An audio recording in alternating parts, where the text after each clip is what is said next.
Seperti sebelumnya yang saya komentari, sebetulnya perkara ini kental sekali dengan Undang-Undang ITE. Undang-Undang ITE sendiri itu sudah banyak memakan banyak korban. Saya ulangi lagi, sudah banyak memakan banyak korban. Artinya dari pertama kali diundangkan undang-undang ini 2008 sampai sekarang ada revisi tahun 2016, banyak sekali yang kena.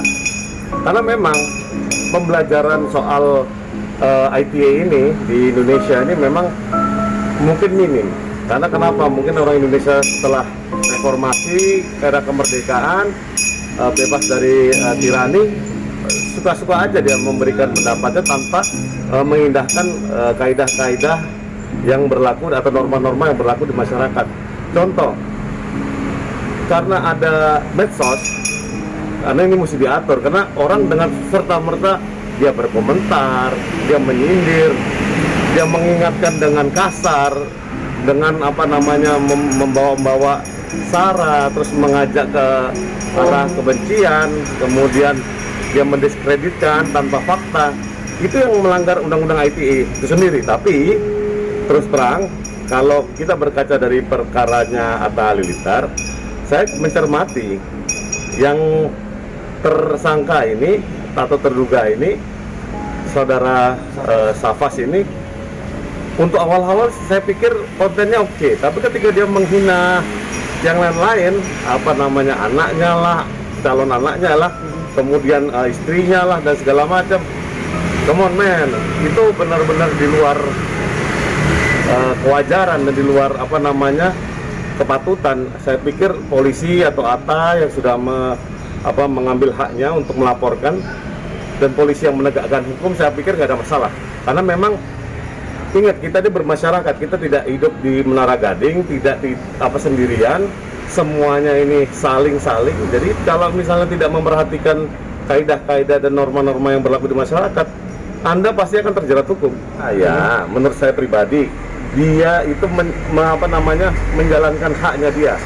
Artinya mengambil haknya dia untuk melaporkan. Karena kenapa? Laporan itu hak. Tapi kalau memang ada utang, mohon maaf nih, itu ada SKB 3 Menteri. Kalau misalnya memang betul faktanya ada hutang, ya nggak juga harus didiskreditkan atau dipojokkan atau dikata-katain live lah di Instagram, Twitter, apa segala macam. Itu menurut saya itu benar-benar perbuatan rendah dan patut diduga melanggar Undang-Undang ITE itu sendiri. Sebetulnya yang dia laporkan itu adalah pasal 28 kalau nggak salah ya. Itu apa namanya, ya hukumannya cukup lama, bisa dibaca sendiri, mungkin sekitar 4 tahunan lah ya. Itu menurut saya bisa memberikan efek jerah. Karena kenapa? Yang kita ketahui sebetulnya yang dilakukan oleh para netizen ini bukanlah jurnalistik, bukanlah apa yang dilakukan wartawan dengan ada kode etik wartawan, tapi yang dilakukan sama warganet ini adalah kezaliman, yaitu dia memaksakan dia punya pendapat untuk menyudutkan seseorang atau sesuatu atau sekelompok orang sesuai dengan apa maunya dia. Menurut saya itu zalim. Ya memang patut diacungi jempol kalau misalnya dijaga ketertiban umumnya melalui laporan polisi, dan polisi melakukan tindakan pro justisianya dengan mengamankan orang-orang tersebut. Karena sangat banyak sekali, makanya kenapa divisi cyber kita sangat-sangat diperkuat supaya orang-orang ini terus terang tidak menimbulkan keresahan di masyarakat. Ingat, ada peraturan yang jelas tentang KUHP tahun 46 belum dicabut itu ya. Itu kalau menimbulkan keonaran di masyarakat, pasal 14 dan pasal 15 itu bisa langsung ditangkap itu. Makanya ketika dia mendiskreditkan orang dan orang itu punya follower banyak, itu akibatnya kan rame. Polisi tidak ingin ketertiban umumnya dilanggar, artinya membuat gaduh. No, makanya langsung ditegakkan. Nah itu kembali lagi, itu kewenangannya polisi.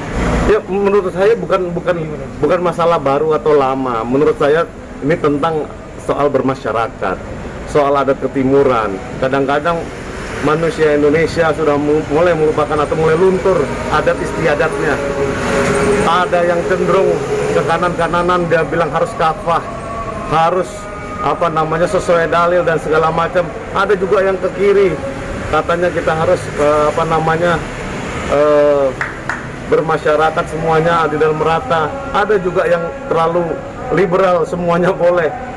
Nah, makanya karena ini Indonesia adalah asasnya Pancasila dan dasar negaranya adalah Undang-Undang Dasar 45, kita wajib menjaga itu. Kesatuan dan persatuan itu wajib dijaga. Artinya jangan bikin gaduh. Mau disiplin atau tidak disiplin itu pilihan Anda, tapi jika Anda melanggar hukum, polisi pasti tangkap Anda. Ingat ya, kalau misalnya orang ada hutang, ada masalah, kalau Anda blow up, itu jadi masalah Anda. Kecuali Anda memang mau pansos, nggak masalah. Dulu banyak berkaca dari perkara-perkara terdahulu, seperti ya kita cermati perkara Bang Minola, Bella Sophie, hatersnya ditangkap, ya kan? Ada yang lagi yang lain-lain bisa dilihat kayak si Atta Halilintar ini, hatersnya langsung ditangkap.